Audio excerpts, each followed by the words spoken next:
ഈ ചൂടിന് ശരീരവും മനസ്സും ഒക്കെ ഒന്ന് തണുപ്പിക്കാൻ വേണ്ടിയിട്ട് പച്ചമാങ്ങ കൊണ്ട് ഒരു ടേസ്റ്റി ആയിട്ടുള്ള ജ്യൂസാണ് ഉണ്ടാക്കുന്നത്. അപ്പോൾ പച്ചമാങ്ങേൻ്റെ ഒക്കെ സീസൺ ആയതുകൊണ്ട് തന്നെ എല്ലാവരുടെ അടുത്തും പച്ചമാങ്ങ ഉണ്ടാകും. അപ്പോൾ ഇതുപോലെ ഒരു വെറൈറ്റി ആയിട്ടുള്ളൊരു ജ്യൂസ് ഒന്ന് ഉണ്ടാക്കി നോക്ക്. അപ്പോൾ എല്ലാവർക്കും ഇഷ്ടപ്പെടുന്ന ഒരു ഡ്രിങ്ക് ആയിരിക്കും ഇത്. അപ്പോൾ നമുക്ക് വീഡിയോയിലേക്ക് പോകാം. അതിന് മുന്നേ ചാനൽ ആദ്യമായിട്ട് കാണുന്നവരാണെങ്കിൽ വീഡിയോ ഇഷ്ടപ്പെടുകയാണെങ്കിൽ ലൈക്ക് ചെയ്യാനും ഷെയർ ചെയ്യാനും അതുപോലെ സബ്സ്ക്രൈബ് ചെയ്യാനും മറക്കരുത്. അപ്പോൾ ഇതിന് വേണ്ടിയിട്ട് നമ്മൾ എടുക്കേണ്ടത് നല്ല പച്ചമാങ്ങ തന്നെ എടുക്കണം. നല്ല പുളിയുള്ള പച്ചമാങ്ങ തന്നെ വേണം നോക്കിയിട്ട് എടുക്കാൻ വേണ്ടിയിട്ട്. അതുപോലെ വാടിപ്പഴുത്തതോ ചെനച്ച മാങ്ങയോ ഒന്നും എടുക്കരുത്. അപ്പോൾ ഇതാ ഞാൻ ഒരു പച്ചമാങ്ങ ഇവിടെ എടുത്തിട്ടുണ്ട്. അപ്പോൾ നല്ലപോലെ ഒന്ന് കഴുകിയതിന് ശേഷം നമുക്ക് അതിൻ്റെ തൊലിയൊക്കെ ഒന്ന് കളഞ്ഞെടുക്കണം. അപ്പോൾ ഒരു മുഴുവനായിട്ടുള്ള മാങ്ങയാന്ന് എടുക്കുന്നുണ്ടെങ്കിൽ ഒരു 4 ഗ്ലാസ് വരെ നമുക്ക് ആക്കിയെടുക്കാൻ പറ്റും. അപ്പോൾ ഞാൻ ഈ മാങ്ങേൻ്റെ പകുതി മാത്രമേ എടുക്കുന്നുള്ളൂ. 2 ഗ്ലാസ്സിനുള്ള അളവാണ് ഞാൻ ഉണ്ടാക്കുന്നത്. അതുപോലെ തന്നെ നല്ല പുളിയുള്ള മാങ്ങ ആയതുകൊണ്ട് തന്നെ ഒരുപാട് അളവിൽ എടുക്കേണ്ട ആവശ്യമില്ല. അപ്പോൾ ഇത് തൊലിയൊക്കെ ഒന്ന് ചെത്തിയതിന് ശേഷം ഒന്ന് കട്ട് ചെയ്ത് കൊണ്ടുവന്നിട്ടുണ്ട്. അപ്പോൾ ഇതുപോലുള്ള 2 പീസ് മാത്രം മതിയാവും നമുക്ക്. ഒരു മാങ്ങേൻ്റെ പകുതി കഷ്ണമാണ്.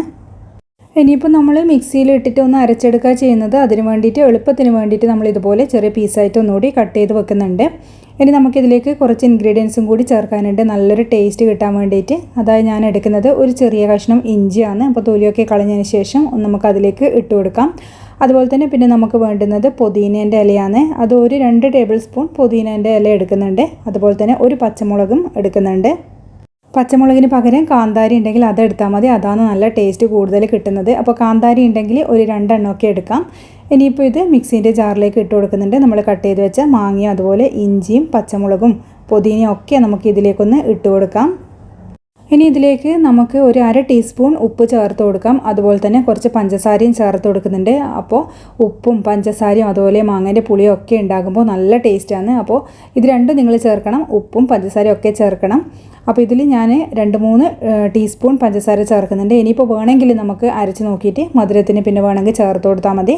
അതുപോലെ തന്നെ ഒരു 1/2 കഷ്ണം ചെറുനാരങ്ങേൻ്റെ നീരും കൂടി ചേർക്കുന്നുണ്ട്. മാങ്ങേൻ്റെ പുളിയും ചെറുനാരങ്ങേൻ്റെ പുളിയും ഒക്കെ ആകുമ്പോൾ ഒരു പ്രത്യേക രുചി തന്നെയാണ്. ഇനി ഇതിലേക്ക് നമുക്ക് ഒരു 1/4 ഗ്ലാസ് വെള്ളം കൂടി ചേർത്തിട്ട് ഇത് നല്ലപോലെ ഒന്ന് അരച്ചെടുക്കണം. വെള്ളം ഒരുപാട് ഒഴിച്ചിട്ട് അരച്ചെടുക്കരുത്. അപ്പോൾ മാങ്ങേൻ്റെ കഷ്ണം അരച്ചെടുക്കാൻ ബുദ്ധിമുട്ടായിരിക്കും.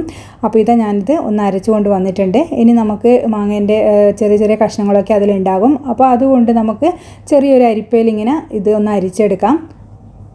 അപ്പോൾ ഒരു സ്പൂൺ വെച്ചിട്ട് നല്ലോണം ഒന്ന് മിക്സ് ചെയ്ത് കൊടുക്കുക. അപ്പോൾ അതിൻ്റെ എല്ലാ സത്തും അതിലെ കപ്പിലേക്കൊന്ന് വീഴുന്ന വിധത്തിൽ ഒഴിച്ചു കൊടുക്കുക. അപ്പോൾ അതിൻ്റെ ആ ഒരു ബാക്കിയുള്ള വേസ്റ്റ് ഒന്നും കൂടി ഞാൻ അരച്ചെടുക്കുന്നുണ്ട്. അതൊരു ഇത്തിരി വെള്ളവും കൂടി ചേർത്തിട്ട് വീണ്ടും ഒന്ന് അരച്ചെടുക്കാം. എന്നിട്ട് വീണ്ടും ഇതുപോലെ അരിപ്പയിലേക്ക് ഒന്ന് ഒഴിച്ചു കൊടുക്കാം.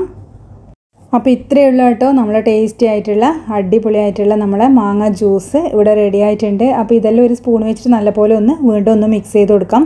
ഇപ്പോൾ നോക്കിയിട്ട് നമുക്ക് വേണമെങ്കിൽ ഇനി ഉപ്പോ മധുരം എന്തെങ്കിലും വേണമെങ്കിൽ ചേർത്ത് കൊടുക്കാം. അതുപോലെ എരിവ് ആവശ്യമുണ്ടെങ്കിൽ ഒരു പച്ചമുളക് മുറിച്ചിട്ട് ഇട്ട് കൊടുക്കാം. അപ്പോൾ ഞാനിപ്പോൾ നോക്കുമ്പോൾ കുറച്ച് മധുരം കൂടി വേണം. എന്നാലേ ആ ഒരു പുളിയും മധുരവും ഉപ്പും ഒക്കെ ഒന്ന് ബാലൻസ് ആയിട്ട് കിട്ടുള്ളൂ. അപ്പോൾ അതുകൊണ്ട് കുറച്ച് പഞ്ചസാര ഞാൻ ഇതിലേക്ക് ആഡ് ചെയ്തിട്ട് ഒന്ന് മിക്സ് ചെയ്യുന്നുണ്ട്. ഇനി വേറൊരു പണിയും കൂടിയുണ്ട്. നമുക്ക് ഒരു പ്ലേറ്റിൽ ഇതുപോലെ കുറച്ച് പഞ്ചസാര എടുക്കാം. അപ്പോൾ നമ്മൾ ഇത് ഗ്ലാസ്സിലേക്കൊന്ന് സെർവ് ചെയ്യുന്ന സമയത്ത് ഒന്ന് ആ ഗ്ലാസിൻ്റെ മേലെ ഒന്ന് ഗാർണിഷ് ചെയ്യാൻ വേണ്ടിയിട്ടാണ് ഈ പഞ്ചസാര ഇതുപോലെ ഒന്ന് ചെയ്യുന്നത്. അപ്പോൾ ഇതുപോലെ നിങ്ങൾ ആക്കിയെടുത്ത് നോക്ക്. ഗസ്റ്റൊക്കെ വരുമ്പോൾ അവർക്ക് ഇതുപോലെ ഒന്ന് ആക്കി കൊടുത്തു കഴിഞ്ഞാൽ കാണാൻ നല്ല ഭംഗിയുണ്ടാകും. അപ്പോൾ ഗ്ലാസ്സിന് ഒരു ചെറുനാരങ്ങ ഇതുപോലെ ഒന്ന് മേലെ ഒന്ന് അപ്ലൈ ചെയ്ത് കൊടുക്കുന്നുണ്ട്. എന്നിട്ട് നമ്മൾ ആ ഒരു ഗ്ലാസിൻ്റെ ഭാഗം നമ്മൾ ഈ പഞ്ചസാരയിൽ ഒന്ന് മുക്കിയെടുക്കുക. അപ്പോൾ അത് കാണാൻ നല്ല ഭംഗിയാണ് ഒരാൾക്ക് സെർവ് ചെയ്യുന്ന സമയത്ത്. അപ്പോൾ ഞാൻ 2 ഗ്ലാസ്സിലേക്കാണ് സെർവ് ചെയ്യുന്നത്. അപ്പോൾ 2 ഗ്ലാസ് ഇതുപോലെ ആക്കി എടുത്തിട്ടുണ്ട്. ഇനിയിപ്പോൾ കുറച്ച് റെഡ് കളറൊക്കെ കിട്ടണമെന്നുണ്ടെങ്കിൽ ആ പഞ്ചസാരയിൽ കുറച്ച് മുളക് പൊടിയും കൂടി വതറിയിട്ടൊന്ന് ആക്കിയെടുത്താൽ മതി. അപ്പോൾ ഈ ഒരു പച്ചമാങ്ങേൻ്റെ കൂടെ ആ ഒരു നമ്മൾ ഗ്ലാസ് കുടിക്കുന്ന സമയത്ത് എരിവും കൂടി ആകുമ്പോൾ ഒരു പ്രത്യേക ടേസ്റ്റ് ഉണ്ടാകും. അപ്പോൾ ഞാനിതിലേക്ക് ഇനി കുറച്ച് നമ്മളെ ഐസ് ക്യൂബ്സും കൂടിയിട്ട് സെർവ് ചെയ്യുന്നുണ്ട്. അപ്പോൾ ഞാൻ നേരത്തെ അരച്ച വെള്ളം സാധാരണ വെള്ളമായിരുന്നു. അപ്പോൾ ഐസ് ക്യൂബ്സും കൂടി ഇട്ടിട്ട് നമുക്ക് നല്ല തണുപ്പോടെ ഒന്ന് സെർവ് ചെയ്യാം. അതുപോലെ തന്നെ എരിവ് കുട്ടികൾക്കൊക്കെ കൊടുക്കുമ്പോൾ ഒന്ന് സൂക്ഷിക്കുക. അപ്പോൾ കുട്ടികൾക്ക് എരിവ് ഭയങ്കര പ്രശ്നം ഉണ്ടെന്നുണ്ടെങ്കിൽ അത് നമ്മൾ അരക്കണ്ട. അപ്പോൾ ലാസ്റ്റ് ഒന്ന് ഗ്ലാസ്സിലൊന്ന് കട്ട് ചെയ്തിട്ട് ഇട്ടാൽ മതിയാകും.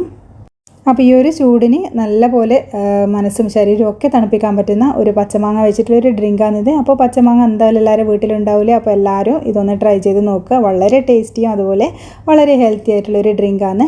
വീഡിയോ ഇഷ്ടമായാൽ ഷെയർ ചെയ്യാനും ലൈക്ക് ചെയ്യാനും മറക്കരുത്. താങ്ക്